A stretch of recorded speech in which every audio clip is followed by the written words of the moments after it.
Hello and welcome to the DFT podcast. My name's Sean and joining me as always is the one and only Dante Boffa and special guest, friend of the program, contributor extraordinaire, Matt Parnell. Welcome. G'day.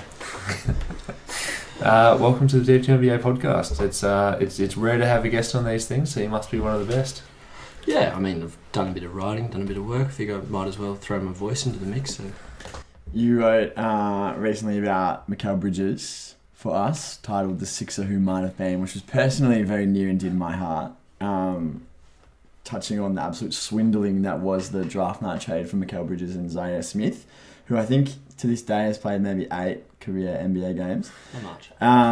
So it's nice to have you on finally. You've written 2 pieces for us and they've both been absolute bangers. Yeah. Exploring maybe a little bit of the more kind of like abstract side of the game. So welcome on board.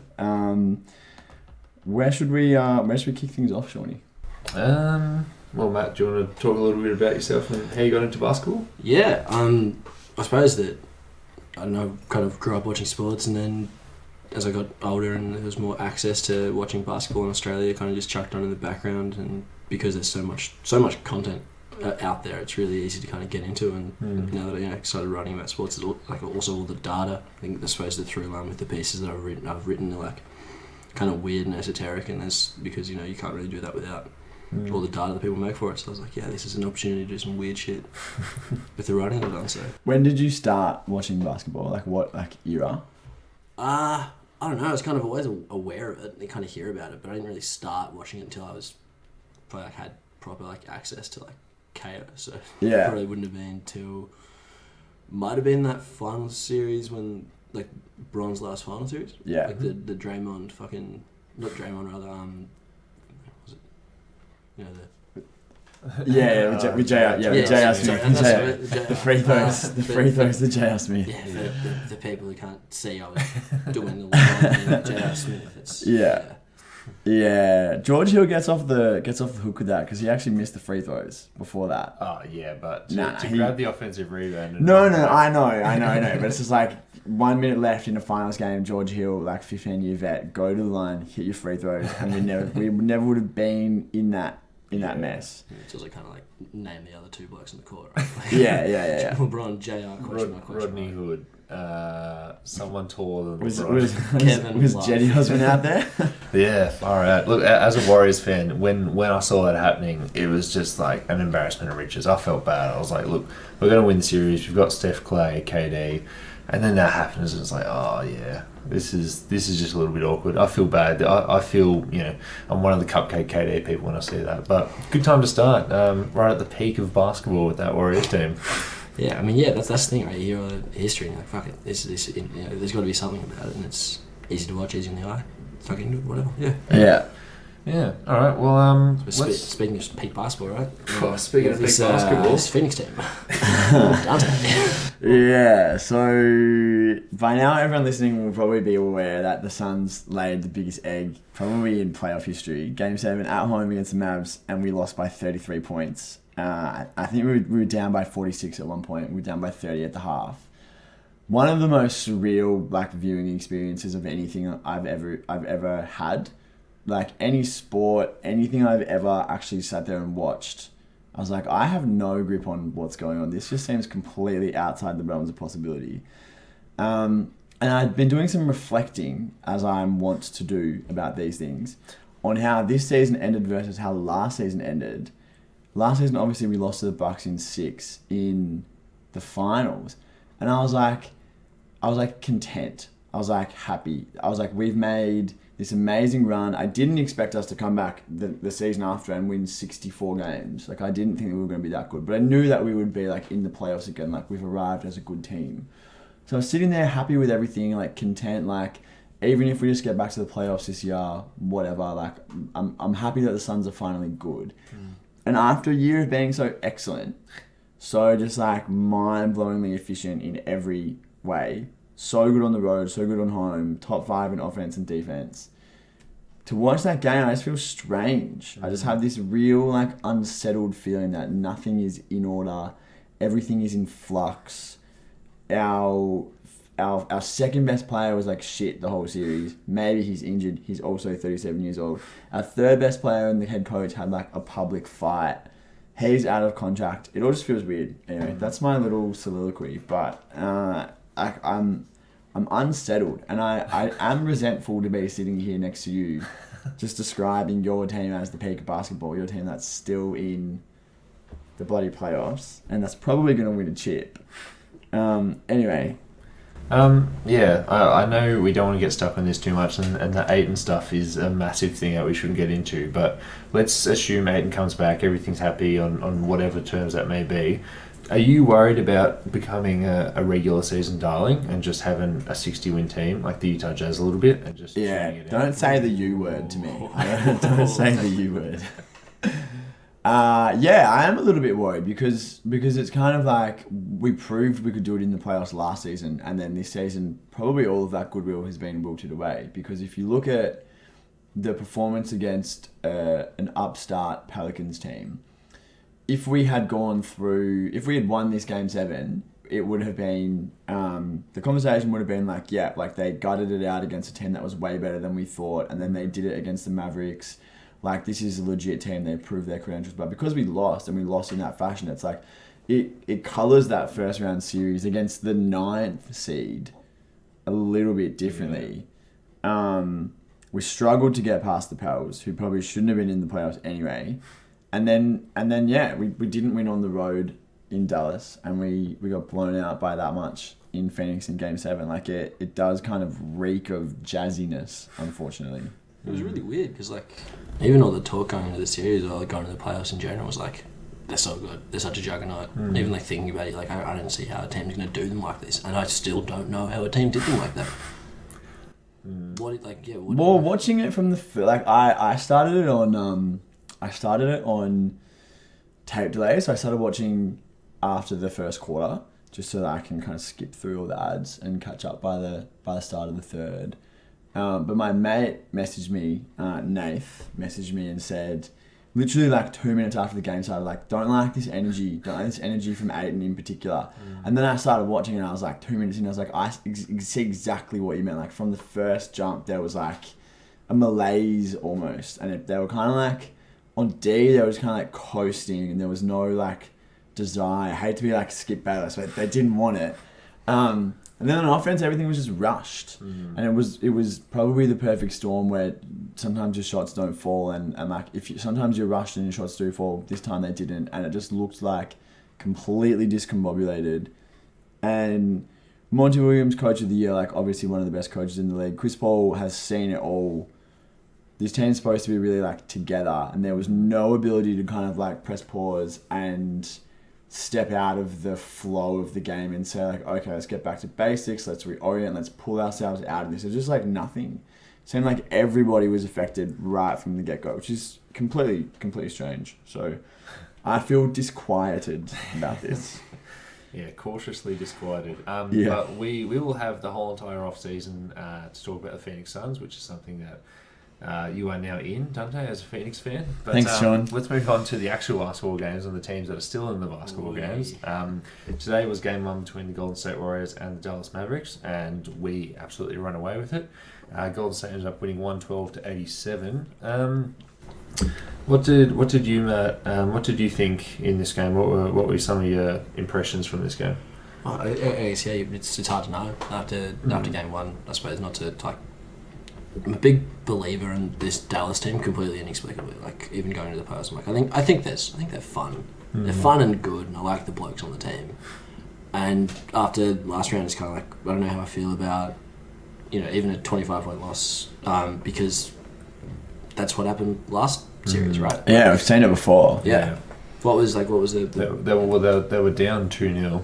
And then everyone's at the start of the series, and everyone's like, "Oh, Phoenix running away with it. They're just older and better." And then they just tied it, and then ended up winning. The Ringer released an article after Game 2 saying the title of the article was "The Mavericks Can't Beat the Suns," and then they ended up winning 4 of the next 5 games. So I think by good margin as well. Yeah, literally. I think I think you're right in saying that like the Mavs have a demonstrated ability to like react, because in the Sun series after game 2, that was the game where Chris Paul and Devin Booker just went at Luka, and you know all the stats were flying around like it was like the worst single half.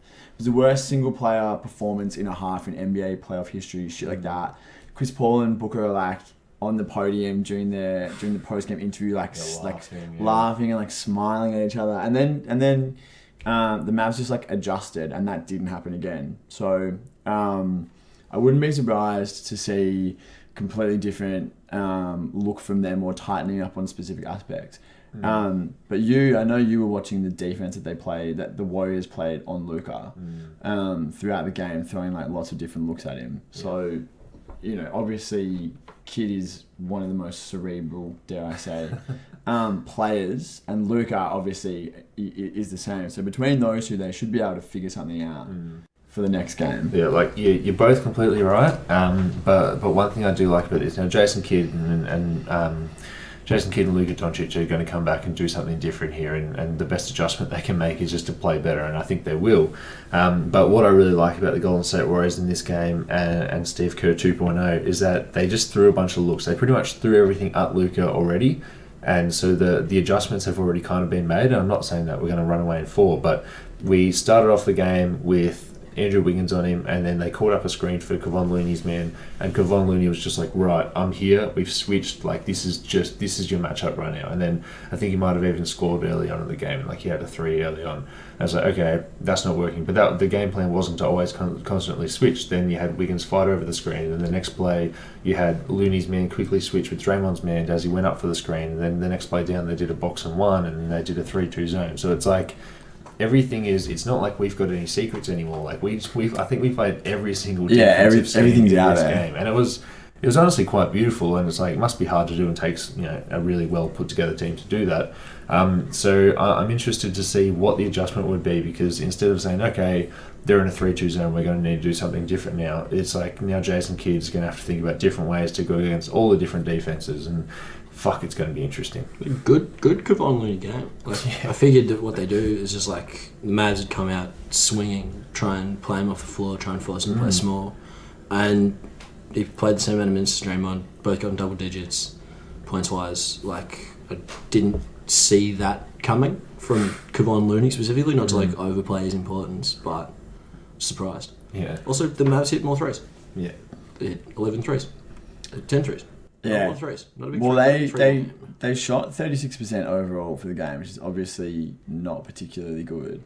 But when they played against Phoenix at home and in Game 7, unfortunately, they shot the lights out, and they were hitting like 15 plus threes. So if you assume that you could get like a similar little shooting bump in Dallas, and assume that they're not going to shoot 36% from the field again, kind of regress to the mean with their 2-point shooting, like their numbers would suggest like optimism at the fact that they at their ability to kind of like bump that efficiency back up. And I'm kind of like with the defensive looks that they're throwing at Luka, like it immediately puts a lot on like the Mavs plate, like right now ahead of game 2 to figure it all out, because you're like, instead of going in and being like, oh, we weren't expecting them to just ISO with Looney and just like let Looney switch and like that's it. And we just have to figure that out. They kind of have to figure out 3, 4, 5 different looks in the space of a couple of days. But then if they can do that for game 2 or even game 3, then they've essentially got the game plan. They've got everything, and there's like nothing else left in the chamber. So we've seen like Luka, he just knows what you're going to do. He's just like, much like Chris Paul, he's just so methodical, and he will just like pick and pick and pick at the scab until it just like, becomes like an open wound. And I'd be looking at that as the series goes on, if the Mavs can stay in it early, that there's only a finite amount of things that you can throw at him for someone who's so intelligent. And if you throw them all at him early and you get him flustered and you beat him in the first 2-3 games, it's like, okay, well then you've come out swinging early and it's all worked. But if you don't, if they can hang around, like maybe that's how the Mavs can kind of stay in this. Yeah. And one adjustment I want to see from the Mavs is just tighten up their rotation, because they're giving Dwight Powell the Keith Bogans at the moment when they play him at the start of the halves, and like I don't really know why. I don't really know what the point of him being out there is, because he hasn't played well these playoffs, and he was coming off an injury before these playoffs. Maxi Kleber's clearly the best centre on that team, and he's the guy who's going to finish the game. So it's like, are you playing it just for a formality? And like, it's the playoffs. You're allowed to play dudes 45 plus minutes. Like, no one's going to say, how dare Jason Kidd exhaust his players in games that really matter. So what do you think about that, Matt? What's a move there? Yeah, I think you're right. Yeah, like more minutes for Kleber. I think like you wouldn't want to try and necessarily play the Warriors their own game when it comes to small ball between like Kleber, Dorian Finney-Smith. You've got smaller centre quote unquote options, but yeah, it is weird. Like I feel like I don't know. I feel like Jason Kidd's just putting a lot of trust in him. Maybe it's like, you got us here, we'll figure it out. But yeah, not a great. Seems to be Budenholzery, I think. Yeah, in a bad way. In what way? In just sort of like, going down with the ship. But like, we've seen Jason Kidd adapt in every other way, but he's just still going with this. I think he probably just feels a bit of pressure to not go, because Powell's essentially the only like rim rolling big they have on the. He made one lob today. No, I know, but just like in terms of the sort of player, he allows them to play a certain way, which is like just like run pick and roll, pressure on the rim, and then kick out to shooters. Whereas Kleber is just like pick and pop, So you're not a big rim threat. Yeah, he's not really a rim threat. Like, but he's shooting 50% from three. So you respect that when a 6'10" dude is taking 6 a game and shooting 50%. Like, you fucking respect that. But I think like if you just go and say like what you're saying, Sean, like Kleber is our best five. Let's just play Kleber 35 minutes a game. It really locks you in on a very specific way of playing. And if that works, then great, it works. It worked against the Suns, worked against Clippers last year, just spread out, 5 out, okay. But if a team finds the answer for that, they have no pivot if they bench Powell. Like, none whatsoever. Now, that doesn't change the fact that Powell has been shit. So, in terms of his actual value added to the team, it's minimal, but I think there's value in keeping that option like open in terms of the way that you can play, because you don't want to, after game one, just go into like make a rotation change and then it's like, oh, this is our rotation for the next 6 games. We have nothing else to do. Yeah. Especially against a team like the Warriors that could, in theory, play different. They can go small. They can go small with Draymond at the 5, Otto Porter, Kuminga at the 4. They can go like all small. They can go like all 6, 7 and under. Looney and 4 smalls. Like there's flexibility there that Dallas just won't have if they completely sideline Powell. Yeah, because at the end of the day, they do really have 2 centers. Like if you want to go with the rim rolling big, then maybe throw out Marquise Chris. But he's a T-Rex with. Don't throw Marquise. don't throw Marquise Chris out. I was actually a little bit worried when he got to garbage time in the second half of the fourth quarter, because as you know, he got into a bit of a tiff with Bismack Biyombo at the end of the game, in game 6, I think, or it was the end of game 7. Oh, was it at the end of the game? Yeah. Was it? No, it was. That was Boban. I think it was maybe 5. I think it was maybe game 5. Yeah. We were like winning substantially, and there was like 1.9 seconds left. Yeah, and they were jawing at each other, and they went to like find each other in the tunnels after, which I love. Like, if you're gonna fucking have a stupid argument, at least follow it through. Like, go and beat each other up in the tunnels. Oh, yeah, I was thinking about Boban and Aaron Holder. Yeah. Oh, was that at the end of game 7? Yeah. Wow. Weird, I turned it off. We're up, we've been up 45 the whole game. Yeah. Why did you pick my pocket? And hit a complete junk 3. Yeah. Did he actually hit it? Yeah. Boban? No. Aaron Holder. Yeah. Okay. He's just happy to be in the game. He's happy to be in the game. So was Boban. Yeah. That's a good thing about a blowout. You get some really good Moses Moody minutes. But yeah, I was a little bit worried about Marquise Chris down the end. They're like, fuck, these are your old friends. Let's not start something at the end of game 1. Yeah, well, Devin Booker and Marquise Chris probably aren't actually mates, because Devin Booker is like, you were partially responsible for the worst years of my career. So yeah, I'm not happy to see you. That's a good point. But I don't know if you saw he scored 70 with Marquise Chris as a fan. So he did score. Say what you will. You can never take that away from him. Scored 70. He scored 70. I was just thinking on the topic of like guys fighting each other. Do you remember the Rockets Clippers series from maybe like 4 years ago where the Rockets tried to like, or was it the Clippers? One of them tried to like sneak into the back of the change room so they could continue a brawl. Yeah. There was like, someone was like, it was like Clint Capella was like making a distraction at like the entrance to the change room, and then someone else tried to like sneak in through the back door so they could like get in. Crazy. It was like PJ Tucker versus Chris Paul and Austin Rivers and meet you in the tunnel sort of stuff. Yeah. I'd take PJ Tucker any day of the week. I probably don't have to say this, but I was thrilled to hear that someone was actually going to punch Chris Paul. But did you know he's vegan? Yeah, sure. You know he's 37. Yeah. Are there any more points in this game, or should we move on? Kind of maybe a bit of a throwaway, but like got the notes there. Steph 4 assists, 3 turnovers. Luka 7 turnovers. 7's a big number. 13 for the team. Not great. Yeah, not great. Yeah, not great when you have half of your team's total turnovers. Yeah, but I don't know if he tightens it up, then that probably won't be if they don't shoot 23% from 3. Yeah, probably less turnovers, more accuracy, maybe. Yeah, and he shot. You watched the whole game today, Sean, and said that you only saw that he took 1 open 3. He took 10 threes, so 9 of them are either contested or they're steppies. And he shot 3 of 10, but he's going to have a game where he shoots 7 of 10 on contested threes. And it's like, okay, that game's probably going to coincide with the game where he has 2 turnovers instead.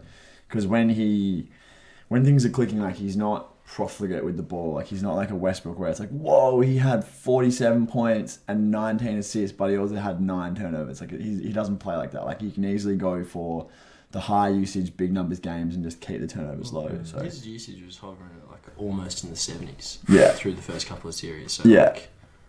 Like, it is very much so fucked. It is outrageous. Yeah, it's very much like live or die by what he does. Well, and then when if your usage is that high and you're either just scoring efficiently, and when you kick it out, your teammates are making 23s. Like it fucking works. Yeah. It works. Actually, one point I want to make on Steph is that like he's having a bad playoffs. He's shooting like less than 35% from 3 these playoffs, and averaging quite a lot of turnovers. But it is just amazing that even Steph Curry at his worst, he'll get a pick and roll or he'll get a dribble handoff. The 2 defenders just come with him. He throws that sky hook pass over to Draymond, and it's the playbook since 2015. Draymond's just sitting there. It's a 4-on-3. Some player's going to be open. At the moment, it's Andrew Wiggins and Jordan Poole, and those shots going in. Jordan Poole has, got such a fucking amount of sauce in his. You talk about bag Twitter. Jordan Poole's amazing because he's just breaking like all these awkward bigs off the dribble. And Andrew Wiggins looks awkward himself, but the shot goes in when he's wide open. So feeling good, but yeah, we will see some adjustments. Wiggins' shots might not continue to go in, but Poole's definitely will. If you talk about like role players hitting the home, like Wiggins is arguably the test case of he needs the crowd. You can't say that Wiggins is a role player. Do you know he was an all-star this year? That's an all-star star. Yeah, he's a number 1 pick. There's a lot of people on Twitter that are just like, you talk a lot about the Andrew Wiggins apology. Is that a PDF or a DocX? I'd love to sign it. Probably don't sign it too much. Like he is the 4th option. But should we move on to talk about something you want to talk about, Matt? The revenge of defenses. Do you want to give us a bit of a brief of what this is? Oh, I love defense. Just like there's just something about when teams really tighten up. Like I've been a Sydney Swans fan for they're my first boys. So like that 05 Porros, drop all your boys deep, force a rule change because the AFL can't cope. More free flowing play. Fuck free flowing play. Yeah. It's like defense and like watching the change because like you hear all the numbers, like the offensive ratings in the last month of the season, just so incredibly high, and then the playoffs started, and all of a sudden it's just like, we're grinding again. Like we got more, teams are actually remembering what they're supposed to be doing here. So like watching that change, especially now, 4 of the top 8 defenses had, obviously even which wouldn't have changed even if Phoenix hadn't made it. They were 3rd, I think. What have we got? 2nd, 4th, 5th, and 8th. Yeah. And like it's just you can see this matchup hunting. Like you see Moses Moody getting minutes in garbage time, but only garbage time because teams are just going to drive at him. Peyton Pritchard, teams are going to drive at him. Just like interesting seeing how teams tighten up the rotation, like who actually plays when the chips down. What are your thoughts on these guys that are bad on defense, but literally just have to be out there because of how good they are on offense? Like I've written down here, Peyton Pritchard, Tyler Hero, or Jordan Poole, and in a playoff setting, I honestly think you could probably throw Nikola Jokic in there because while he's gotten better on defense in the regular season, like that includes some random Tuesday against Orlando. So like, what are your thoughts on these guys that have to be out there just because they're part of what the team does on offense, but are going to get picked apart every time down? Well, like what happened to Duncan Robinson? Yeah. Yeah. Has anyone seen him? Is he okay? Yeah, he had a 40-point game in round one, and like again, now they're just like, well, it's between you and Hero because you can't put out. I suppose they can't play two. Yeah. Well, and Strus is starting Yeah. over him as well, which is like, is there a bigger discrepancy between Duncan Robinson on like $17 million a year and whatever the fuck Strus is on? Like, can't be much. Being pipped for your starting role in the playoffs by someone who earns $16 million less than you can't feel good. Also next year as well, he's on a minimum, a non-guaranteed next year, Strus. Just before you keep going on, I do want to call back to when Duncan Robinson signed his contract extension. I think it was like 4 for $88 million, right? I think it was 90 over 5. Okay, so you got that, and then they're in some random Miami car park. He's just walking around, and maybe he's got a podcast. He's a white basketball player. He probably does have a podcast. Yeah. And he was just his co-host was just pulling people over in Miami, saying, "Oh, what if I told you Duncan Robinson just made $90 million?" And then everyone's like, "Damn, I'll fucking tell my kids to learn how to shoot and stuff like that." And then the idea was that Duncan Robinson would walk out from behind the car and be like, "Oh, look, it's me." And some people were like, "That's way too much money," and he'd be like, "Oh, it's me," and they're like, "Oh, I'm sorry, man. Like, it's so awkward." But yeah, really, like a lot of the people who are like, "Fuck, $90 million for that dude, and all he does is shoot." It's like, yeah. Now we're in the playoffs. All he does is shoot, and he's not getting. Yeah, well, and I mean, like Joe Harris for a different reason. Like Joe Harris missed out through injury, but he's another shooter who signed a huge deal, and he hasn't been as good as he was as a player in general or as a shooter since he signed the deal. And then the other guy who was just like a pure shooter who signed the huge deal is Bertans. So 3 only shooters who have signed deals that make everyone go like, whoa, like I guess that's what you pay for a shooter. Like the teams aren't getting the value on that contract back. Which Bertans on similar money to Hero, I think. But yeah. Oh, sorry. To Robinson. Yeah. I think it's right around the same. Yeah, like. I think the thing that always gets me with Duncan Robinson is that he's 28. Yeah, he's old. Like, it's good. Like he kind of had that a couple of big players, and it was like, oh, this is a new guy. Yeah. So therefore he must be young. He signed that deal when he was 27. Yeah. Same as Cam Johnson. Like Cam Johnson's coming into the last year of his rookie deal and he's 27. Yeah. People are like, oh, like they got their young wings, Bridges and Johnson, like they're gonna be there for a while. It's like Johnson's actually like kind of old. This is his prime. But Matt, if you're a coach in these playoffs, what do you do? Like, do you shorten these guys' minutes, or do you play it case by case basis, or what do you do with these offense only players? That's a lot of responsibility. Pretend I'm a coach. Getting paid for this? Yeah, right. A coach that loves defense. That's a very good point. If I were Tom Thibodeau, what would I be doing? I was thinking Mike Brown, but whatever. I don't know. I think not to kind of be too Tom Thibodeau about it, but like, if you're Miami, you just keep playing Jimmy Butler and all 48 minutes until he starts a fight in the locker room. Yeah.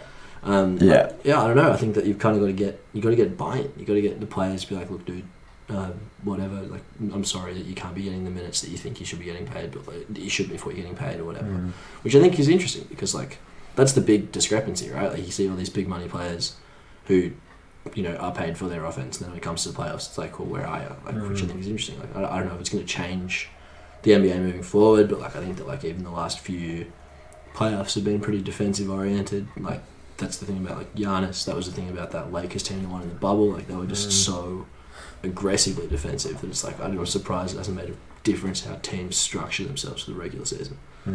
Yeah, but then the flip side of the guys that we're just talking about in the playoffs is someone like Thibault, because he's fallen completely out of the Philly rotation. Obviously they've been eliminated now, but he wasn't playing because they're like, well, you are a great defender, but you can't shoot. So it's like, he won't get paid like shooter money, but it was conceivable only a couple months ago. Like they weren't putting him in trade discussions. They were like, he's off the table. It was conceivable a couple months ago that he would get, if he went to the free agent market, he would get what, like 12 a year? Like he'd get a 4-year, $50 million deal from someone, which is approaching that kind of money that you're getting for shooters. And he's another dude who just skews completely the other way. And I think the interesting thing is like, with the stars, like you mentioned Jokic, and we saw Luka in the first 2 games of the last series.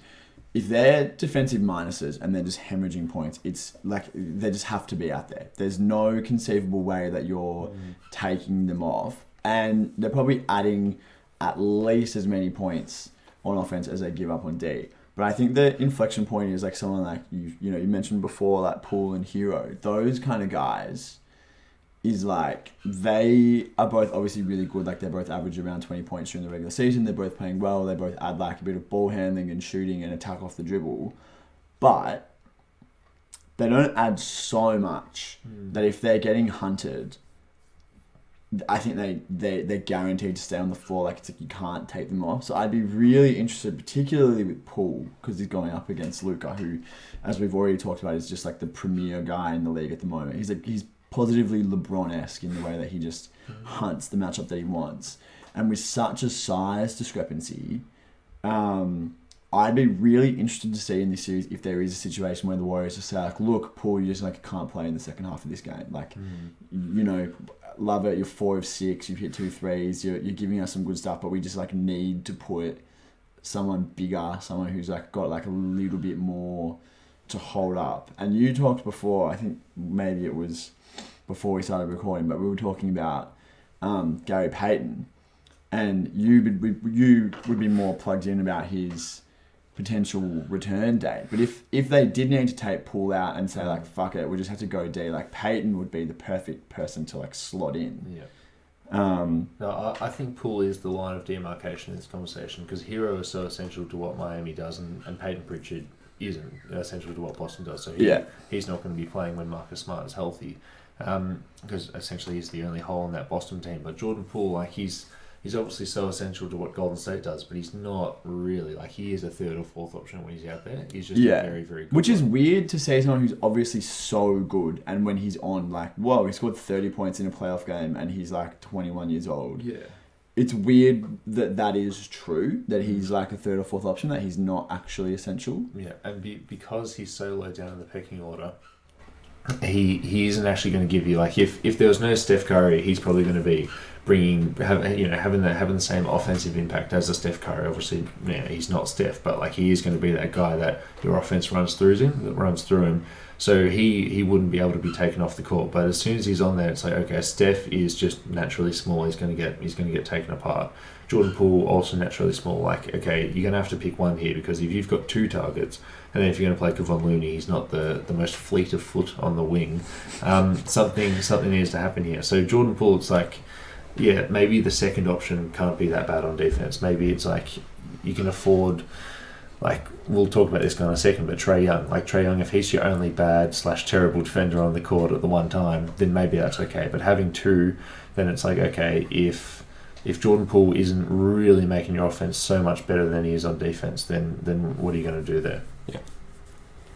Strange though, if he does get benched for that reason, because it just feels like he's so good. Yeah, it feels like he is essential. But it's also a little bit that there is no Gary Payton right now, and we are on that 3-week timeline of a 3 to 5 week. Who would be like if Damian Lee? Yeah. Okay, 12 minutes. So. Yeah, but Damian Lee is like not a very good defender. No. So he tries just hard. size, right? Like, yeah. There's not a heap of size down that Warriors roster, I suppose. Well, yeah. I really want to see one Scanner Anderson, because he puts in, it's a cliche, but 110% effort every time he's on the court. And I'm laughing while I say it. But like, he's a guy who's switchable. If you give him a wide open 3, he might make one of them.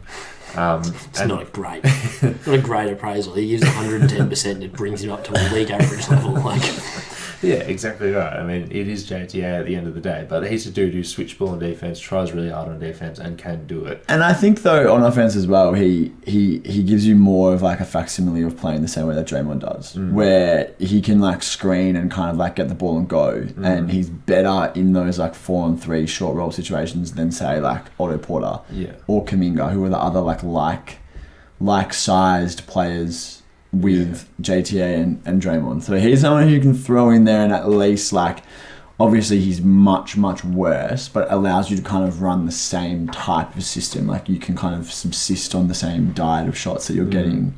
I suppose it's kind of like maybe you could just offset Lucas minutes with Poole and hope that he can do enough microwave scoring while he's out there to keep you. Yeah, but then I mean, like Luke is going to play between 35 and 40 every game, so that shrinks Poole. If that's what it ends up as, it shrinks Poole's minutes. But then the other thing as well, like with someone like Lee, Phoenix benched Campaign for the last 4 games of the series, which in hindsight looks like a mistake because we ended up needing his offense. But we started bringing Shamet off the bench as the first guard and playing Shamet like 25 minutes a game. Shamet's like 6'5". Crazy. Yeah, insane. Shamet's like 6'5", and Campaign is like 6 flat. And Shamet's like got like he's wiry, but like he's got like a reasonable physique. So in theory, like it made sense, and it just meant that Luka couldn't basically take Campaign down into the post whenever he wanted. But in practice, it made no difference because bringing in like a bad defender with good size for a bad defender with bad size, you're still playing a bad defender. And against the guys who are forcing you to make those moves, like a Luka, like a Jimmy Butler, like a Tatum, the guys that are left, like it doesn't really matter, Functionally, I think it makes little difference unless you can bring someone like Peyton in, where it is obvious that this person is like a massive defensive upgrade, regardless of what their offensive repertoire is. I think now's a good time to say fuck Dylan Brooks again. We've said that for the past 2 episodes. You broke the code. You broke the code. It sucks so much because we have to say the words Damian Lee on this podcast. We wouldn't be doing that if Dylan Brooks didn't exist. I think just having this chat about defense, I think this, like, the reason we're saying, like, okay, Duncan Robinson gets paid because he's so good on offense, but he can't play in the defense in the playoffs, is that, like, there's 82 games in the regular season. Like, all 12 of your roster spots, 15 of your roster spots are going to get used. And Duncan Robinson will play 30-something minutes in the regular season, and he's great because he's not going to get picked apart. He's just going to be treated like a normal guy. So, like, at some point when you're building your team, like, if you're a bad team right now and you want to get into the playoffs, you're just going to sign good players to get you into a playoff level of team. And if you're in that championship discussion, you're really fine-tuning your roster to find out those guys that are just going to play in the playoffs, and you're just going to get those 16-game players. So it's sort of like if you're wealthy enough in terms of wins to afford to be able to pick and choose with who you're going to get, and pick and choose if you're going to get these holes and maybe draft those holes or do whatever it is, then yeah, you're not going to pay Duncan Robinson that much money. But if you're Miami and you need to keep this guy around because you want him to be there because you want to win 50 games and you have to make the playoffs, then you sort of do have to pay him. And like when we talk about the off season over the next coming months, like we'll probably bring this up again and say, like, are they signing that because Charlotte Hornets want to make the playoffs, or are they signing it because the Charlotte Hornets are really worried about the Wednesday semi-final match against whoever it may be? So it's just sort of like where you are along that timeline. Yeah. Is now a good time to take a break? Oh yeah, perfect time to take a break. Good call. The depth, the deep two. God, that's a mouthful. Anyways, I'm Marco, co-host of the Hey, Daniel Gafford, what's the name of our podcast? The JVG NBA Tribute Show. Wow, I can't believe it's that easy. Thanks, Gaff. You probably know us as 2 members of the 4-Man Weave plus Marco, but we know you as our next listener. Well said, Lucas. I gotta ask, how do we differ from the pack of basketball podcasts? It's a great question, Marco. You see, on our basketball podcast, we have 2 male co-hosts. Wow, truly groundbreaking. After this episode, stay on your favourite podcasting app and give us a spin. So, Matt, one of the pieces that you wrote for us was about Justinian Jessup, who is a Warriors draftee who's playing in the NBL. They've stashed him over there. He's playing a rotational role, learning how to be a rotational piece.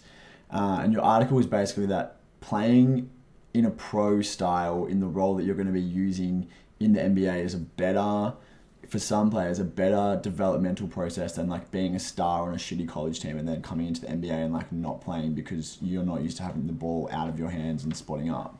And we're seeing this draft coming up in a couple of months is very, very top heavy with guys who have come through the NBA system, guys who are like the stars on their college teams and who are just putting up numbers in big roles. But with guys like LaMelo and Luka having come through in recent years and been like raging successes, and then someone like Jalen Green coming through the G League Ignite last year, Kuminga coming through the G League Ignite, we're seeing more and more people, more and more guys get drafted highly that are taking like alternative paths to the NBA. What are the benefits for these guys of like stepping outside the college system? I suppose, yeah, that's like the Jessup piece I found really interesting because like the Warriors picked him immediately after they took, I can't remember his name, the Italian bloke who they've Mannion. Nico Mannion. Yeah. Who like, I think he went 50, Jessup went 51.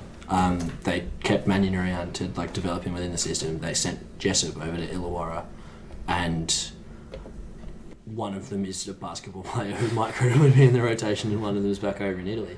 Like, even just sitting down and watching Jessup go about his business for the Hawks this season, averaged 13 points, 3 rebounds, not quite an assist, or an assist and a half. Mm-hmm. In a team that were good, they didn't win, but they were better this season than they were when LaMelo was there. So I suppose it's kind of like a different approach. But it's his second year over there. He's done a little bit of like summer league work. He's kind of in the conversation. I don't know if I'd go so far as to say he'll be around for next season, but especially because he's on the Warriors. But for another team that kind of needs a little like, 3 points off the bench, credible defense. Certainly, like in the minutes I watched him play, like focusing on him specifically, it was very much like we'll just, he keeps the bloke he's playing on honest, which is sometimes all you need to do. But I think that kind of contributing in a team system, contributing to a winning team as well, where like you don't have to be the number one guy, especially if you're the Warriors. Like if you can just be not quite as good Klay Thompson, just like Klay off the bench or whatever, to just hit some threes and be honest on defense. You don't really get that at the college level. I don't think a lot of the blokes who are kind of highly rated, they're just like you had the ball all the time and you're going to go after it. But I think that for contributing players or for wings like that, especially because all these teams need wings now, like if there's one thing, that kind of defensive focus, it's like teams that need wings that have a bit of size and can shoot but also can defend.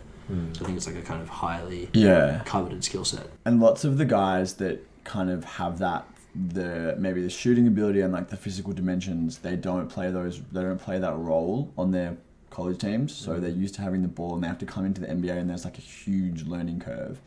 But every now and then you see, like obviously with Jessup, but you see someone almost like Mikal Bridges, because Mikal, when he was playing at Villanova, like wasn't like, breaking people down off the dribble and like running pick and roll. He was cutting, he was slashing, he was shooting threes, and he's come into the NBA and it's been like no learning curve for him with his role, and that's why he's been able to succeed from a very early age. But like other guys that come in, it's like, whoa, okay, I'm playing 12 minutes a game. When I do get the ball, I'm like out of rhythm. I have to hit spot up threes and like set screens for the superstars on my team. I've gone from being like the best to being like the 11th best. Like someone like Jessup comes in and he just like, if he makes it to the NBA, his role is just like there, and it's a role that every single team needs. He knows how to do it. He knows the ebbs and the flows and the rhythms. And they're playing against men.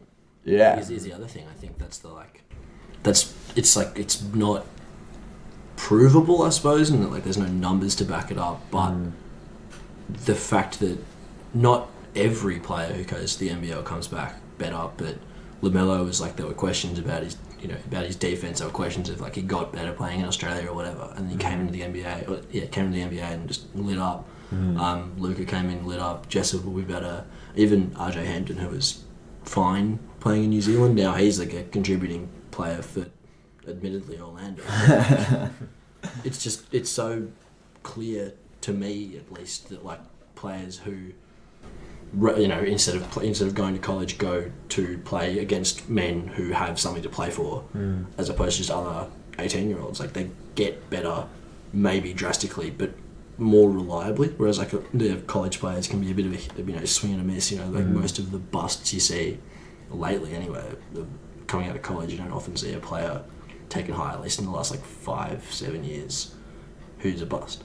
Yeah, and like LaMelo, when he played for Illawarra, it was like a lot of the stuff he did was like average as many turnovers as he did assists, and it was just like really ugly turnovers where he just threw like maybe a lazy pass or just threw it in front of just a dude who's just a grown man right in front of him.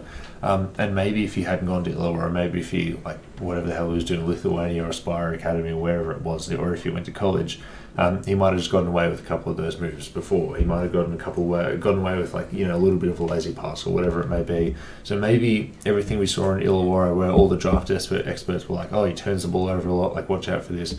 Maybe he made all those mistakes against grown men in an actual league. So his rookie season was really in the NBL. So by the time it was his actual rookie season, he had all this experience behind him where it's like, oh, okay, here we are. Like, he's already done this stuff against fully grown people. Yeah. And that just made me think about Ben Simmons in his 1 year at LSU, where Ben Simmons, like, essentially in the second half of the season, like, LSU were disappointing. And Ben Simmons, like, essentially mentally shut it down, which, looking back on it, maybe we should have known that this is how the guy's wired. But he was criticised for, like, not trying on D. He stopped, like, investing in the little things on offense. He'd start throwing lazy passes. He wouldn't hustle back in transition. So doing that, you know, doing all those things against, like, actual men who are, like, going to make you pay for it, and also, like, coaches who will keep you accountable, because if you're the star of the college program, like, your head coach's job is intimately tied to your performance, and they know it and you know it. Whereas, like, LaMelo goes to Illawarra, like, if LaMelo was fucking around and, like, you know, being like an entitled American import, I reckon the coaching staff and all of the men on the team would have been like, mate, pull your fucking head in or else you're not playing. Which is, you know, obviously Simmons is a very unique case for being just a complete fuckwit. Not everyone's going to be wired the same way like him, but it can only be a good thing, like learning a bit of that discipline and learning that from people who have different experience to you and more experience than you, like playing alongside them, learning from them. Whereas if you go to college, like you play alongside like the seniors, the only seniors on a college team generally are the guys that aren't good enough to make it to the NBA, and the only reason that they're there playing as seniors is because they weren't good enough to get the minutes they wanted as... Oh, they've got a fucking 4-year degree they got to finish, and they just want to play in their spare time. Yeah, well, yeah, exactly. But, you know, the people that you're learning from haven't, like, been there and done that. Whereas if you're going and playing pro, like, you know, I didn't even know who Luka was playing with him when he was at Real Madrid, but there would have been NBA players who have, like, been there and done that, and he's learned from them from when he was 15 versus the guys that he was drafted against. You know, like DeAndre Ayton played 1 year at Arizona. It's like, cool. What do you know about professional basketball? Yeah, like you said, who's going to tell, you know, what, like Drew Timmy? He's going to tell you to pull your fucking head in. Like, grow up. I'm not going to listen to Drew Timmy. Yeah. I still won't, even when he's in the NBA. I feel like if Drew Timmy was going to be in the NBA in a meaningful manner, it would be already, but Well, he's like second round though, just to go off course. He's like second round? Maybe. I mean, like, I suppose it's like, who is it that is kind of the same high volume college scorer playing for Washington at the moment? Or is that Drew Timmy? Isn't Timmy Gonzaga? He's Gonzaga. Who playing for Washington? Yeah. I don't know. There was Luka Garza 2 years ago, who was the... He's the same guy. These are all the same guy. Yeah, literally like the college player of the year by such a wide margin, and didn't get Drew Timmy is ranked 77th in the country. 77th, huge. Who was Corey there? Kispert. Yeah, Corey Kispert. Yeah. Well, he's with the Rockets now, isn't he? Or is he with the Wizards? He's with the Wizards. He's with the Zars. And he's playing. Yeah. Speaking of the Wizards, and kind of what I've kind of been like working towards this whole time is that, you know, current, you know, flag flying Australian hope in the draft is probably if I had to bet they're going to take Dustin Daniels, the Wizards, at 10, which is a pretty decent effort. He's the kind of guard they'd need to pick to play alongside Bradley Beal because he can defend, and Bradley Beal's a great scorer but a bit of a sieve. And he's also he's also been playing in the Ignite. Like he's been playing also against men this entire season. So like it's kind of to really tie together all these themes. Defensive focused. Has played against men, has developed well because he was kind of a fringe 15-20 going into the season. Now he's maybe top 10. He's not going to be top 4, but he could go like really anywhere in that top 10. It's just that no one in the top 10 needs a guard. Yeah, so you think he'll drop down? What's his vibe? Is he just like a straight like defensive stopper kind of guy, or does he have a bit more to his game? Like he's been playing mostly as a 2 guard, I think, for the Ignite. So I think the concern is that his shot won't translate at the NBA level, but not in the same way that Tybals will, because in the Ignite they still play with like an NBA length 3-point line, whereas Tybals' shot in the when he was in college was to get at that shortened line. So like I think that his shot's going to translate better. And he can handle the ball, he can stir the drink a bit better maybe than like you'd expect. So I think that 10's a good landing spot, I think, as well. Yeah. So, especially with those guys who have just like one kind of like, they do a lot well and they have like one weakness. If you end up in a spot with a coaching staff that's good at developing that weakness, like you can, all of a sudden you drafted like a really, really well-rounded player, like a low pick. That's what you always see with the Spurs. They'll draft someone with like, who does 5 things really well and 1 thing really poorly, and then all of a sudden if you get that one thing that they do poorly back up to like average, it's like holy shit. It's like kind of like Kawhi is a big one, but kind of like a Derek White. Derek White did so much well and they just like developed him to be like an okay shooter, and it's like holy shit, this guy's actually good enough to get paid like $16 million a year. Even like Prima, I suppose last year everyone was like, what the fuck, what a reach. But Murray is another one. Like Murray came in, couldn't shoot a lick, but he had good playmaking instincts and he was a great defender, and now he's an all-star. Yeah. And Lonnie Walker the fourth, he was bad, and now he might not get re-signed. I was wondering if we were going with that. I was like, hang on. Yeah. But yeah, you're completely right. That is called a closer joke. So who else are you seeing in the draft that you're like, for everything we've just talked about, who else is there that you're looking at? I mean, there are 4 guys in the draft, right? I feel like everyone's talking about the same 4 guys. Outside of said 4 guys, I suppose, and it'd be Shaden Sharp. I think there's a bit of Scotty Barnes about him, which is a weird comp to make just a year out, but like he's 6'6", 7 foot wingspan, I think, plus 6 wingspan. So, yeah, something like that. Kind of hasn't played a game for a couple of years, so everyone's like, what the fuck is this guy? But if you're looking for like, and he's apparently a great shooter. Not a great defender, but has the tools to be a good defender, which I suppose is kind of not like but most 9-10-year-olds aren't great defenders anyway. So if you have as long as you have the tools. Yeah, that's what I think it'd be interesting. Real top heavy, but there are blokes, there are guys. Do you have a feel for of those like top 4, like who's going to be the best and who's going to be the bust? Like if you had to kind of stake your claim on one of those.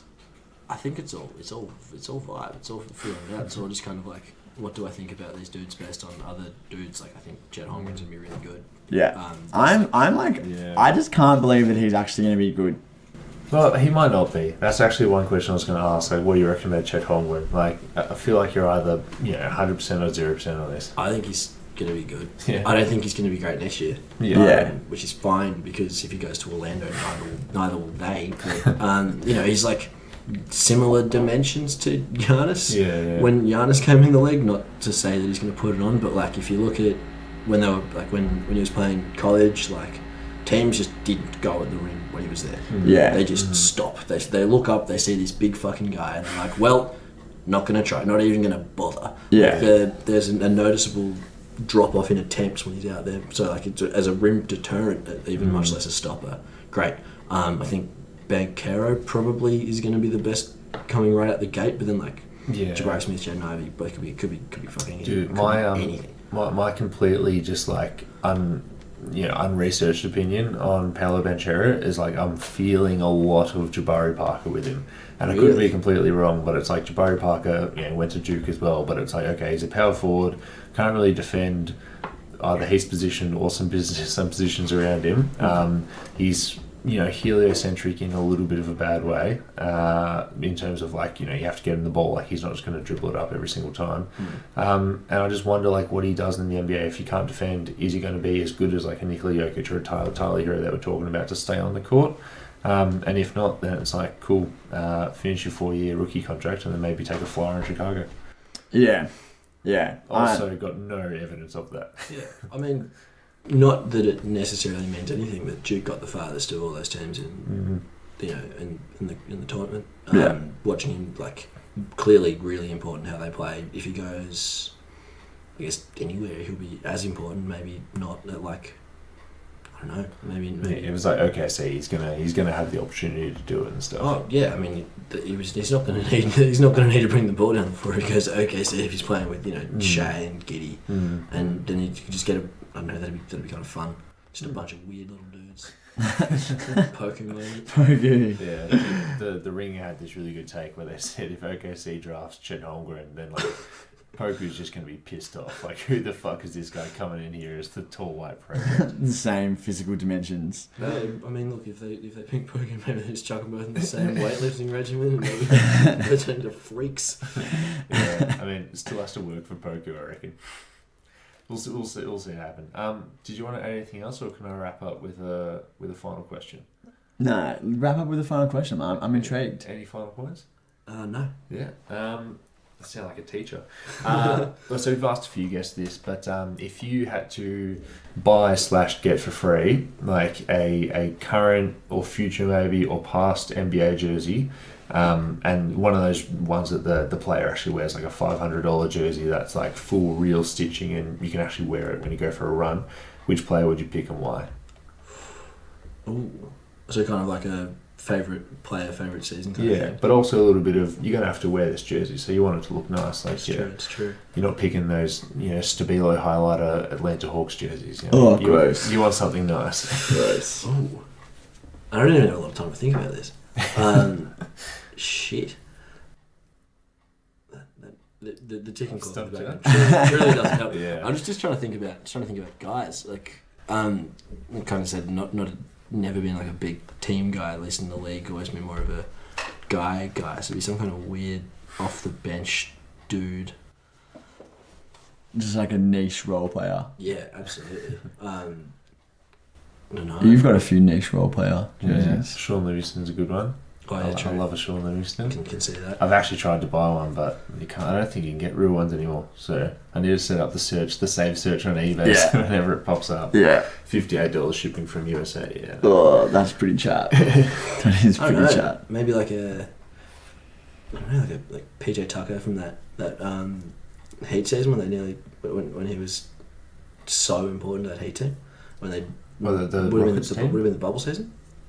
The Rockets team or the Heat team? No, the Rockets team. Rockets team. Yeah, a year before the bubble, I reckon. Yeah. Like when they really went far. That'd be good. Yeah. Would you get one of the Chinese New Year's ones? Or would you just get a plain home or away? Just a standard plain home team, I think. What about the grey racing flag down the side? They've got there's too many jerseys. Man. There are too many jerseys. Probably not one of the Chinese New Year's, mate, given all of the things that have come out since then. Or go real rogue and just like, I don't know, like an Iverson Nuggets jersey from that season. It was garbage. Yeah, right when he fell off the cliff. Yeah, that would be really rogue. I think you're actually the second person to say that. Because didn't Adrian say that when we had Adrian on, Nuggets fan? Like, this is like 130 episodes ago. Yeah, that was good to say. That was a long time ago. I think we actually got an Iverson. Like, I think he immediately just said Iverson Nuggets just because of the cool factor. Yeah, well, yeah, and it looks good, especially for cool factors like that, or like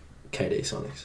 Yeah, KD Sonics pretty sure is a thing. Is a real thing that exists. I don't know if there'd been. I don't know if like he played a season for the Sonics or if he did one season. And they fucked off, but yeah.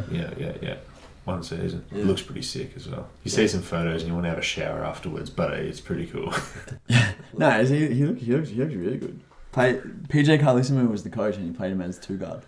Yeah, sick. Well, he wasn't 7 foot then. Yeah. Because he can still make up his height. Yeah. All right. Well, yeah, I Matt. have 3 terrible options for you.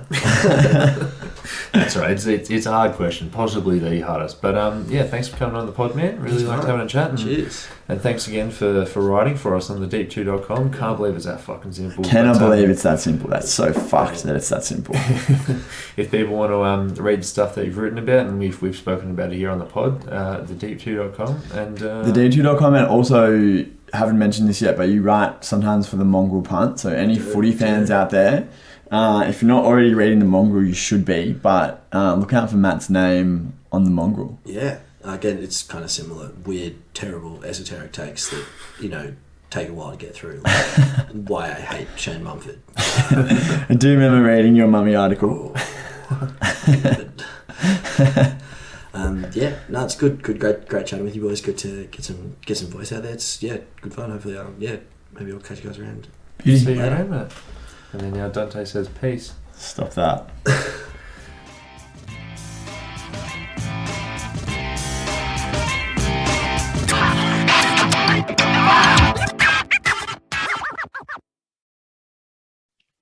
We were over the moon when we first heard that the NBA was going to be televised on Australian free-to-air TV in the 2019-20 season.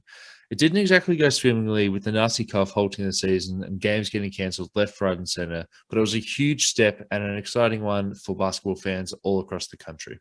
Better yet, it wasn't a commercial channel cashing in on some basketball nerds like us. It was SBS, one of our public broadcasters. Unfortunately, the NBA wasn't the only thing SBS was pushing last season. They also ran advertisements from Sportsbet, Ladbrokes, Bet365, BetEasy, and Neds, some of the biggest sports betting companies in Australia. In a one step forwards, 2 steps backwards move, SBS has dropped the ball here. As a public broadcaster, SBS plays a key role in providing relevant, culturally appropriate health information to local communities. The last thing SBS should be doing is offering a platform for gambling companies during the most financially unstable time in recent memory. This past year, men aged 18 to 24 made up 79% of new gambling account holders, with increased median spending and frequency of bets. This is the last thing we should be spending our money on, given the financial uncertainty that comes with the pandemic. During COVID lockdowns, wagering companies spent more money on advertising and incentives to gamble, and it worked. SBS needs to hear from viewers that gambling ad revenue isn't worth the harm it causes. Call on the SBS chair, George Savitas, to put community health ahead of gambling revenue by signing the petition at www.endgamblingads.org.au/get gambling off SBS with hyphens in between.